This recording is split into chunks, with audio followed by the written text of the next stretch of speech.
Hi, podcast friends, it's Laura. I want to personally thank our members, old and new, who donated during our recent spring membership drive. If you are a member supporter, you will have just received an exclusive invitation to a rare insider briefing on U.S.-Israel arms sales from former State Department official Josh Paul. Paul, as you may remember, quit the Bureau of Political Military Affairs after a long career just last year over accelerated U.S. arms sales to Israel in violation of human rights law. He continues to call for a change in U.S. policy and an end to the bloodshed. And on June 17th, he'll be offering us, as a special favor, an expert briefing on the concrete requests we can make of our elected officials. We all want to stop the killing and the dying and the hostage-taking and the starving urgently.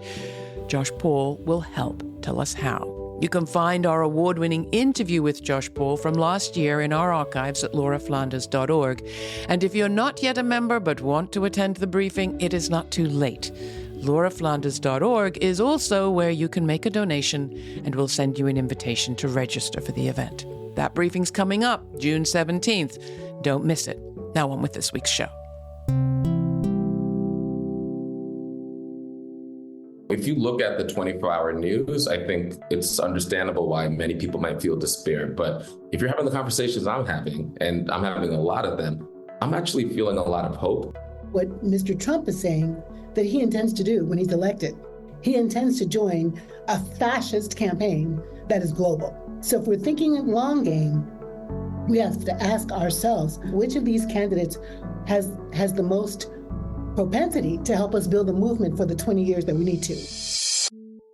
It is quite possibly the most important election in our lifetimes and the most fraught. Both President Joe Biden and former President Donald Trump have now secured enough delegates to be their party's nominees. Both have serious problems with voters. Trump on account of his 34 felony convictions in an election meddling scheme, and Biden on account of his seemingly unwavering support for Israel during an assault on Gaza declared genocidal by the highest international court in the world. Enough protest votes were cast in the Democratic primaries to send some anti-war delegates to the Democratic National Convention in August. The Republican convention, which will be happening just 4 days after Trump's sentencing hearing, looks set to resemble a Nazi rally even more closely than it did back in 2016. Genocide or fascism is a rotten frame for an important election. I was talking about this recently with my friend Reverend Dr. Jacqui Lewis, senior minister of New York City's multi-everything middle church. She's also author of Fierce Love, A Bold Path to Ferocious Courage and Rule-Breaking Kindness That Can Heal the World. I've invited her back to continue that conversation in public. And with us, we have Maurice, or Mo Mitchell, as National Director of the Working Families Party, an organization founded by a coalition of labor unions, community groups, and progressive advocates. Its goal is to build political pressure for peace, democracy, economic justice, and money out of politics. And Maurice is out there supporting candidates who have come out for ceasefire and generally doing his best to fire up the voting base all across the country. So what are we seeing? How are we feeling? How are we doing in this crazy and sometimes agonizing feeling moment? I can't think of two people I would rather have this conversation with than the two of you. Welcome, Jacqui. Welcome, Mo. In broad strokes, what are you seeing? Enthusiasm, frustration, discouragement, despair, hope? Which? Yeah, I've been on the road for most of this year, and I've been talking to folks in labor organizations. I've been talking to grassroots advocates. I've been talking to people on the forefront of the ceasefire movement. And, you know, if you look at the 24-hour news, I think it's understandable why many people might feel despair. But if you're having the conversations I'm having, and I'm having a lot of them, I'm actually feeling a lot of hope, because as it relates to the ceasefire movement, this is a multiracial, interfaith, intergenerational movement for peace of the likes we haven't seen in a generation. And it's strategic, it's clear-eyed, it understands the threats ahead of us. And it's calling for something that is becoming more and more a majoritarian position, which is an end to the slaughter and an end to the war and the genocide in Gaza, but not just that, Palestinian rights. And we're seeing a movement that is broad, a broad pro-democracy front. I call it the Cheney to Chomsky front, right? Right. Who is That is broad. who's also clear-eyed about the stakes of the November election and our role in preserving democracy and challenging authoritarianism, and understands that it's our historical duty as the forces against authoritarianism in this country to show up and to be clear about that in November. Jacqui, coming to you, you communicate directly with and hear from an amazingly mixed congregation there in New York City. What are you hearing? What are you seeing? I'm seeing a lot of the same kinds of things, but let me add some different texture. My congregation is the Multi-Everything congregation. And ironically enough, we had a fire in December of 2020, and I've spent the last 2 years worshiping, guess where, in a synagogue in the East Village of New York, a progressive synagogue, a Reformed synagogue, where my friend Josh Stanton is the head rabbi. Imagine being a Protestant, loud, justicey, progressive Christian church worshiping in a synagogue where actually one of the people kidnapped is a relative of Rabbi Stanton's. So it has been an interesting container. They call it a mishkan, a tabernacle, in which they've hosted us with incredible generosity and beauty. We've done shared work together around immigration reform and hosting New Yorkers, et cetera. But the tension in being a pro-everybody congregation, full-throatedly supporting Israel and Palestine for decades and decades, and to have this particular moment really divide families, much like queer conversations have, or much like Black Lives Matter have, where families, where kin, where close friends really differ on how to talk about this violence. So I just want to texture in the split in progressive communities around this kind of issue and how hard that is for all of us. It's very concrete. I mean, I think the last time I was talking to you, Jacqui, I had just come from a dinner party at my house where we were, we had a group of like-minded folks on most issues. But when it came to the priority for that day's discussion, there was a project in the works. Some of the people were just desperate that we focus on getting Biden elected, and the other people were focused on, well, we can't just let him get away with genocide. We have to express our opposition. We have to express our critique. And of course, everybody in the room in this particular group in New York City, downtown, no one has much time for Trump, but there is this, nonetheless, a very real, heartfelt concern about this moment. And I want to come back to you with that, Maurice. It sounds great, and your organization is committed to good things. But in an election season, those good things have to hang on actual candidates. And there's no perfect person out there, most notably not at the top of any party ticket. So how do you square that? We face the contradictions, but all of us do, whatever your beliefs are, face these contradictions that are structurally embedded in the limitations of our very electoral system. And those contradictions cause a lot of internal dilemmas and conflicts, the dilemmas, and you create some of the wedges that you saw in your dinner party. And what we're ultimately wrestling with are the limitations of the structures of the rigid two-party system and all the ways that it's been designed to be able to organize our politics to the venue of a duopoly. That is the actual tension. It's not me versus you. It's us in this very precarious system that creates these choices that could feel really hard. And from my own point of view, supporting a candidate is a chess move. It's not a valentine. But I do feel for the people that say, being concerned about genocide is not just a feeling about the candidate. One guy has actually been involved as the leader of the United States, providing military support to a state that at this point is responsible for the killings of tens of thousands of people. The other guy, whatever his bluster and rhetoric and threats, hasn't done that yet. What do you say to those folks, Jacqui? We're not listening well. Some of us in this nation are not listening well for what Mr. Trump is saying that he intends to do when he's elected. He intends to join a fascist campaign that is global. and we're not listening well. So if we're thinking long game, we have to ask ourselves, I think, which of these candidates has the most propensity to help us build a movement for the 20 years that we need to, or for seven generations. Mo, what do you think about that? So we have a framework that we employ at WP that we share across our ecosystem with everybody we talk about, block and build. And so there's a set of things that we must do to block authoritarians today. And that, to me, should be as clear as possible. The idea that MAGA and Donald Trump, who is currently the personal manifestation of MAGA authoritarianism, but it's not just about him.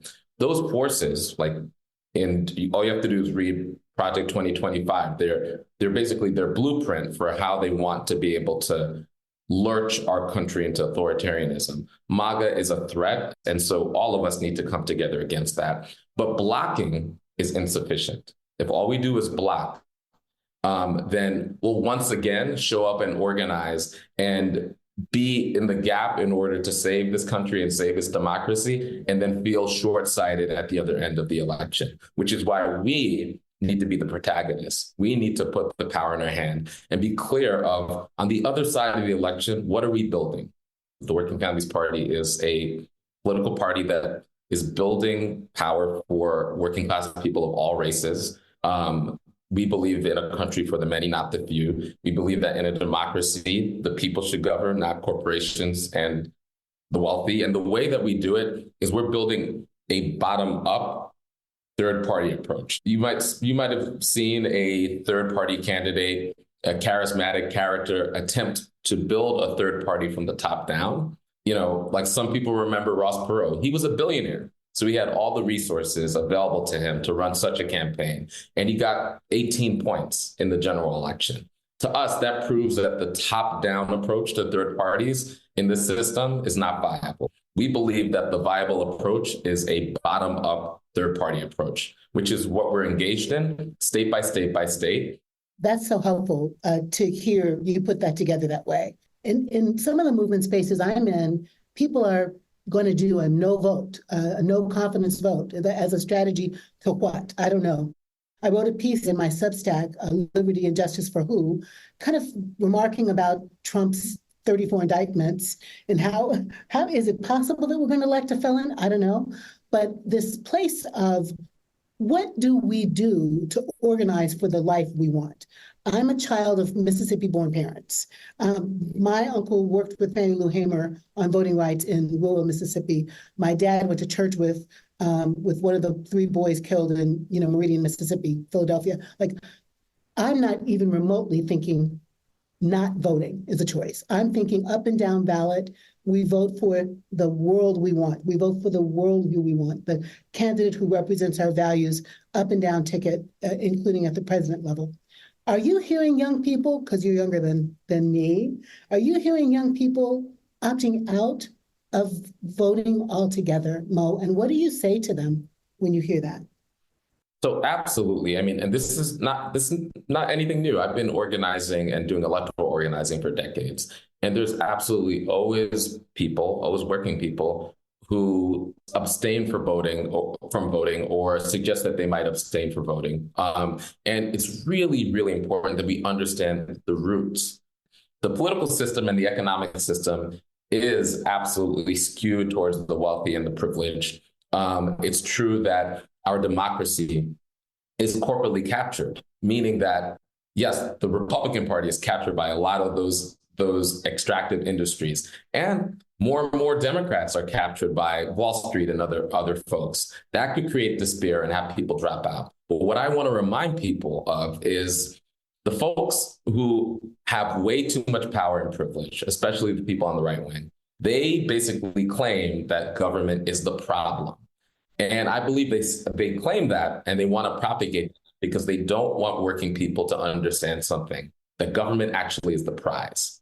And that what we're experiencing is either right-wing government or sometimes corporately captured government. But what would it look like if we organized together, if we understood that there were no saviors, and if we organize together over time for us, the people, to capture the government? I actually think now we've got a right wing that has updated the government's the enemy agenda to democracy's the enemy, because they see what democracy can actually do, and they're busy trying to vilify the whole process. This is Laura Flanders and Friends. Today, Laura and guests navigate one of the most contentious elections of our time. How do we share the contradictions when both primary party candidates, President Joe Biden and former President Donald Trump, have serious problems? How should we think about elections altogether? For this conversation, Laura and co-host Reverend Dr. Jacqui Lewis, Senior Minister of New York City's Middle Church, are joined by guest Maurice Mo Mitchell, the National Director of the Working Families Party, an organization founded by a coalition of labor unions, community groups, and progressive activists. Next, what are the stories beyond the top of the election ticket and beyond the corporate media headlines? You can find our recent interview with Dr. Reverend Jacqui Lewis, along with artist activist Genesis B, and more from Maurice Mitchell in our archives at lauraflanders.org. While you're there, please take a moment to subscribe to our newsletter. Subscribers receive information on all of our streaming events and web exclusives, including the podcast of our full uncut conversation from today's show. The discussion continues, but first here's Joaquin's Sacred Dance remix of Soul of the People by Nicola Conte from the Emoja Remixed album, also commemorating Far Out Recordings' 30th anniversary.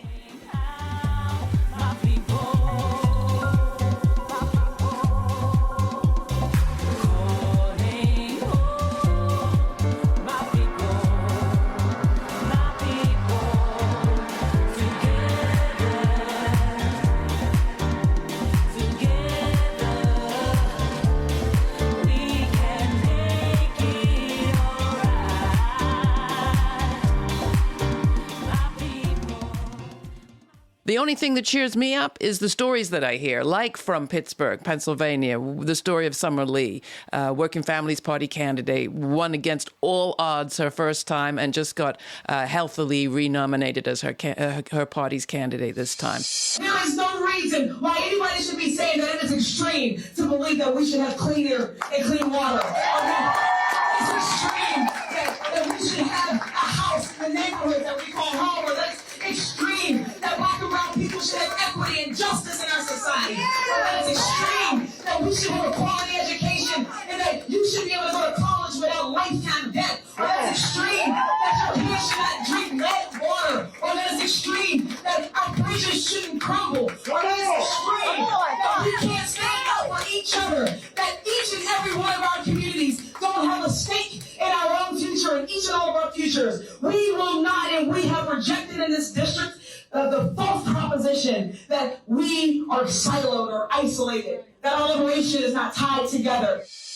I'd love to hear from you a few more stories from the field that might cheer us up, because, boy, we have a media that only covers the top of the ticket, and it's driving me crazy. There's so much else happening out there. What I know is that people with a plan can do anything, and that's evidenced by, for example, Kendra Brooks and Nicholas O'Rourke in Philadelphia. Not too long ago, a few years ago, Kendra Brooks was an organizer and a mother fighting against the real estate lobbies and the banks, because she was one of the millions of Americans who had her house taken from her because of the subprime mortgage crisis. She ran in Philadelphia as a Working Families Party independent at-large city council person and defeated the Republicans that had sat on the city council for way too long without any challenge. And she ran a few years ago, and Nicholas O'Rourke joined her. So she's now the minority leader. So in Philadelphia is a two-party city, the Democrats and Working Families Party. In Chicago, it's another great example of an educator and a union organizer who ran an improbable race for Cook County commissioner a few years ago. And folks didn't see that coming or thought that was possible. And he led in a very transformative way as Cook County commissioner. He's now the mayor of the city of Chicago. And now he has to deal with the Democratic convention. I don't envy him. I'm just saying. I'm happy that he's the mayor who has to deal with that and not somebody else, right? And some other names people may be familiar with, like Letitia James, the state attorney general. Letitia James started off as an independent Working Families Party candidate for city council, right? And so there's so many examples of things that are happening on the grassroots level of the people deciding, not the corporations, not the traditional two-party duopoly, but the people coming together and setting a plan and winning. You started our conversation today by telling us that as you move around the country, you have hope. Are you seeing pockets of resistance and hope that point to something that's really future-oriented? Yes. I still believe that there's a path to a trifecta, meaning we defeat MAGA in the presidency, we make sure that MAGA doesn't hold the House or the Senate. And I think actually in 2025, there's some things on the agenda that need to be taken care of. So we need to make sure that our democracy actually is as fair and as honest as our people. And so there's a set of structural democracy reforms that day one, the Congress needs to pass in 2025. And then we know what happened in the Supreme Court where they turned down Roe. So we need something better than Roe. But there's more. There's an economic agenda for our people that we need to focus on as well. I've seen a lot of people say, the Democrats are failing not just because of Gaza, but because of the failure to deliver on bread and butter issues. I wonder if you agree. Before this president even got to the White House, you had Bernie's campaign and Elizabeth Warren's campaign and many grassroots progressives and labor unions and a lot of activists who were raising their voices around a Green New Deal, around an economic policy that was focused on working people, around showing up for labor unions and showing up for labor organizing. This president is a politician, and politicians are able to understand where the political climate is ultimately going and could sense where the weather is moving. And I think as a result, because of all of our organizing, we have student debt relief of a magnitude that we've never seen. We have an economic agenda that is pretty broad, right? Like trillions of dollars of money went to the ground, went to everyday people through stimulus checks, went to COVID relief, went to state and local governments, went to, billions of dollars have went to climate to totally revitalize our economy and to create really good, decent union jobs to green our economy and transition our economy. All those things happen. Those are victories. Those are people's victories, right? Joe Biden held the pen that signed that legislation. And so it shows the ability to me. I'm like, don't trust the politicians. Don't trust the Democratic Party, but trust us. I see the light happening in progressive faith communities, not just Christian ones, quite honestly, but also in synagogues and mosques. But especially, I'm noticing as a Christian pastor that across the spectrum of Black church, multi-ethnic church, Latinx churches are understanding their power.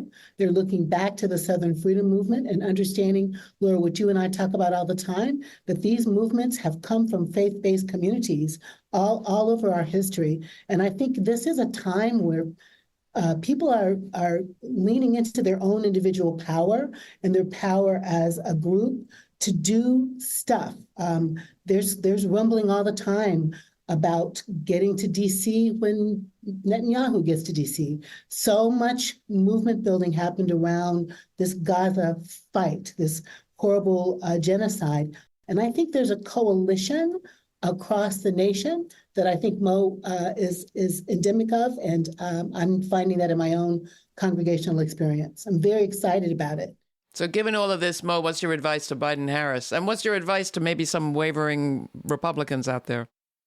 Quickly to the Biden-Harris campaign, I would say that the protest movement that is pushing you and prodding you and calling you out on Gaza, listen to that movement, because that movement is not just a fringe movement, it's a majoritarian movement. Poll after poll after poll after poll is showing that people want a ceasefire and that people actually want more than that, want Palestinian rights and want an end to unconditioned aid to Israel. And if you're interested in winning the vote, then you have to treat that constituency like a core constituency that deserves respect, number one. Number two, to anybody listening, right, whatever your affiliation might be politically, it's important that we understand what the choice actually is in November. It's not a choice between the left or the right or conservatives and liberals. It's actually a choice between democracy or not. We have a duty to preserve our democracy so we could preserve our right to debate and fight about all of these issues and about all of these things that concern us. Right now, let's join a united front, whatever differences we might have, in order to prevent that movement from taking power. I'm a part of an inextricably connected community of revolutionary lovers that include the two of you, but also your aunties and your uncles and your kids and your friends. And I'm not okay if you're not okay. And that's what gives me hope, is that people are understanding the wovenness of our destinies, and we just are not going to make it unless we make it together. That's my theory with my dinner parties, which continue monthly. So that same crowd that fought last month can come in and make peace this month. Mo, you have a strategy for surviving this? The only thing that has ever changed anything has been the ability of everyday people coming together to bring us the weekend and the 40-hour work week and women's rights and civil rights and Black power and democracy and anything good in this country. I love what you're saying there, Mo. And I'm thinking, as we're having this conversation, it's Pride Month. So I'm thinking about all of those trans Black women who started a whole world movement that leads to the party and protest that is Pride. It's Juneteenth almost. And I'm thinking of all of the Black people in every state in this country who made a way out of no way, who worked for voting rights, who walked instead of getting on buses. I believe what June Jordan says. We are the ones we've been waiting for. Thank you both so much for being with me in this conversation. It's been a pleasure. And good luck out there on the road, Mo. Thank you. Thank you, Mo. Good to see you, Laura.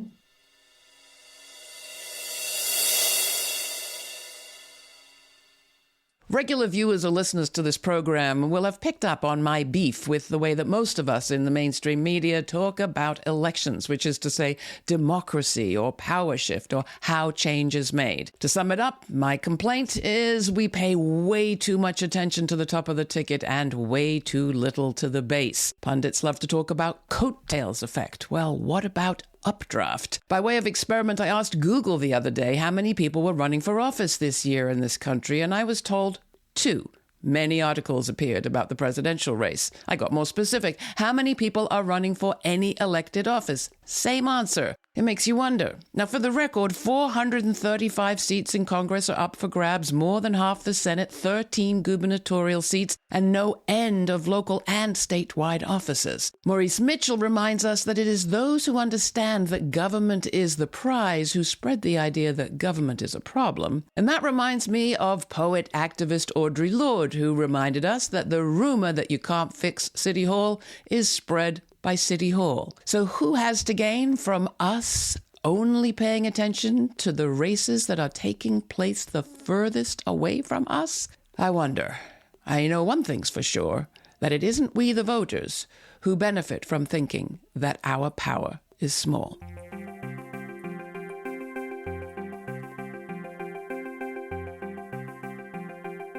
For more information on this week's show, check out our show notes posted at patreon.com/Laura Flanders and Friends.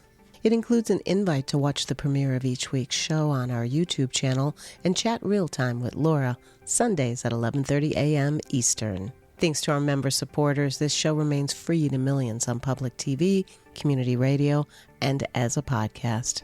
Please contribute by making a one-time donation or make it monthly, or up your monthly donation by going to lauraflanders.org/donate. As Angela Davis says, when vast numbers of people come together, this is how change happens. Please come together with us now. Thanks for listening, and thanks for your continued support. This show's produced by yours truly, Laura Flanders, with Sabrina Artel, Nat Needham, David Neumann, Jeanette Hernandez, Sarah Miller, Rory O'Connor, Jeannie Hopper, and Nady Pina. Major funding for this program is provided by the Novo, Park, Ellen Poss Family, Hisuku Wilson Foundations, the Schumann Media Center, Rising Fund at Tides, Kim Connor and Nick Groombridge, Jane Fonda, and listeners like you. Thanks for listening. Thanks for contributing. Thanks for your ideas.